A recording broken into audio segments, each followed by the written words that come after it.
साहब की खास मुलाकात में हमारे साथ नियाज़ी रशीद इकबाल हैं, जिन्होंने फ़िलिस्तीनी हिमायत करने वाले 4 मुस्लिम नौजवानों की ज़मानत करवाई है। क्या था पूरा मामला, जानते हैं हम इनसे, बताएँ। 2 दिन पहले जेजेएमआर पुलिस स्टेशन ने एक कंप्लेंट फाइल करी 153 ए। 153 ए होता ऐसा है कि कॉग्निजेबल ऑफेंस है और जिसमें किसी की धार्मिक भावना या किसी 2 गुटों के दरमियान झगड़ा करना, ऐसे कारण की वजह से 153 ए बनता है। ये नॉन बेलेबल ऑफेंस है। पुलिस ने 4 लोगों के खिलाफ एफआईआर करी और आज कोर्ट में प्रोड्यूस करी। प्रोड्यूस करने के बाद कोर्ट ने दोनों तरह की जरा सुनी।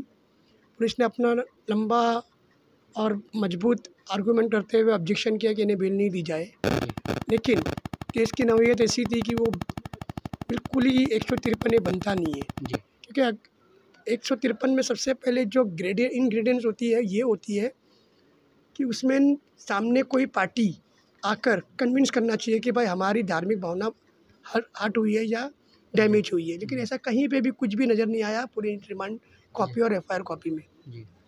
बावजूद इसके कोर्ट से मेरा आर्गूमेंट लिया और आर्गूमेंट में मैंने बेहतरीन आर्गूमेंट करते हुए ये कोर्ट को साबित किया कि ये कॉन्ग्रेचुलेशन बनता ही नहीं इनके खिलाफ, क्योंकि एक झंडे को पकड़ना या झंडे को नीचे जलाया नहीं गया, इनको पैर के नीचे गिरा झंडा, इससे ये केस बनता नहीं है।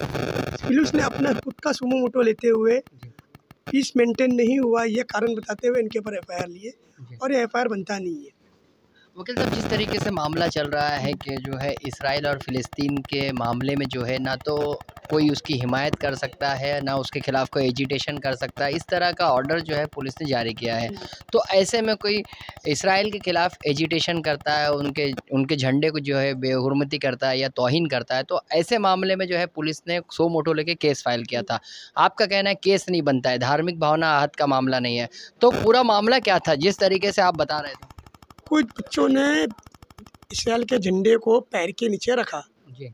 ये केस में ऐसा एफआईआर में बताया गया है जी। लेकिन झंडे तो बहुत जगह ही डैमेज होते हैं, लेकिन इसमें इंटेंशन पूरा होना चाहिए वर्ड्स के साथ। अच्छा। भावना हन होने का मकसद है कि इनके खिलाफ बोलना, ऐसा तो रोज नहीं है। रोज ही हर न्यूज़ में ना कोई इसराइल के खिलाफ बोल रहा है, फिलिस्तीन के फेवर में बोल रहा है, क्या सब पे केस लिया जाएगा? नहीं, ऐसा नहीं होता है। इसमें इंटेंशनली प्रूव होना चाहिए कि भाई किसी की धार्मिक भावना, ऐसे वर्ड इस्तेमाल किया गया है जिससे सही में इसकी धार्मिक भावना हन हुई है, लेकिन ऐसा कहीं पे भी ये केस में तो लगा आप इसको क्या सोचते हैं इस बारे में कि भाई पुलिस ने जो है कार्रवाई में उजलत कर दी है, या फिर जो है अपने आप को प्रो इसराइली दिखाने के लिए की गई है, या फिर जो है नौजवानों पर जो है फर्जी केस बनाया गया? नहीं, मुझे ऐसा कहीं पे पुलिस के कार्रवाई में ऐसा लगा नहीं। पुलिस की एक ड्यूटी होती है कि भाई जब 2 लोगों में कुछ चल रहा है इंटरनेशनल लेवल पे, तो इंडिया में या बॉम्बे में जहाँ वो रहती है, जो जुडिशन में रहते हैं, वहाँ पे पीस मेंटेन रहे। इनका मंशा ये रहती है, इनकी कोई अपनी इंडिविजुअल कोई सोच नहीं होती पुलिस की। नहीं, जिस तरीके से यानी कार्रवाई हो रही है, पुलिस ने ये बताया है नौजवानों को कि भाई वो जो है ना इसराइल की हिमायत करे, ना फ़िलिस्तीन की हिमायत करे, या किसी के खिलाफ़ जो है वो कोई स्टेटमेंट जारी नहीं करे कि उस तरीके से, यानी क्योंकि हमारी जो पॉलिसी है वो पूरी वाज़ेह नहीं है।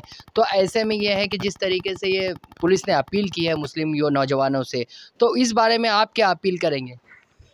मेरी अपील इसलिए की है कि भाई जो भी प्रोटेस्ट करना है ना, वो कानून के दायरे में रह के करे, अपना प्रोटेस्ट दर्ज करे, लेकिन रोड पे आकर किसी ऐसी चीज़ का इस्तेमाल ना करें जिससे हमारे खिलाफ जाती है। अब हमारी जो कौम है एक मुसलमान कौम है, और हमको आज के माहौल के हिसाब से हम समझते हैं कि हमें क्या करना चाहिए। हमें अपना पीस मेंटेन करके चलना चाहिए और जो भी चाहिए कानून के दायरे में रह के करना चाहिए। इसकी सबसे बड़ी वजह ये है कि अगर हम कुछ भी नादानी करते हैं तो हमारे खिलाफ जाएगी आज की तारीख में। तो मेरा ये कहना है कि ऐसा कुछ नहीं, आपको प्रोटेस्ट करना है, मस्जिदों में बैठ के दुआ करो, कुरान खानी करो, एक दूसरे से रब्ता करें, अल्लाह ताला से दुआ करो कि भाई देखला ये जो भी डिस्प्यूट हो ख़त्म हुए। लेकिन इसमें मेरा जो अभी तो ये ज़मानत कितने में दी गई और क्या शर्तें थी इसकी? जमानत, क्योंकि केस इतना सेंसिटिव नहीं दिख रहा था कोर्ट को, मैंने ये बताया सेंसिटिव नहीं दिख रहा था, इसलिए कोर्ट ने उन्हें 3000 की जामीन पर रिहा कर दिया। चारों नौजवानों को? ये चारों नौजवान आला तालीम याफ्ता है? हाँ, आला तालीम याफ्ता है और अच्छे गुरु से ना वाबस्ता है। तो इनका मकसद जो है वो पूरा नहीं होता है। ये किस मकसद के लिए किए थे? क्या होता है ये केस में मैंने जो पूरा रिमांड और एफआईआर लिया, तो उसमें कहीं पे भी ये मसला नहीं पता चला है कि ना यहाँ पे कोई केस बनता है इनके खिलाफ। जी, प्रोटेस्ट करना सबका अपना फंडामेंटल राइट्स इंडिया ने जी, दिया हुआ है, जी, अपनी बातें रखना, जी, अपनी बातें सही तरीके से रखना जी, और अपनी बातों को सही तरीके से पहुंचाना, ये जी, फंडामेंटल राइट्स है। जी। लेकिन पूरे रिमांड में मुझे ऐसा नहीं लगा कि कहीं पे कोई वर्ड इस्तेमाल किया गया है अच्छा। उनके खिलाफ। ये थे मुल्ज़िमीन के दफ़ाई वकील जो बता रहे थे कि किस तरीके से जो है केस पुलिस ने बनाया जिसमें कोई ऐसा मकसद पूरा नहीं हुआ था, जिसके बाद अदालत ने चारों मुल्ज़िमीन को फ़िलिस्तीन की हिमायत करने के मामले में जो है ज़मानत पर रिहा कर दिया, मशरूत ज़मानत दी है, 3000 पर ज़मानत दे दी गई है। जहाँ के इंसाफ की खास रिपोर्ट।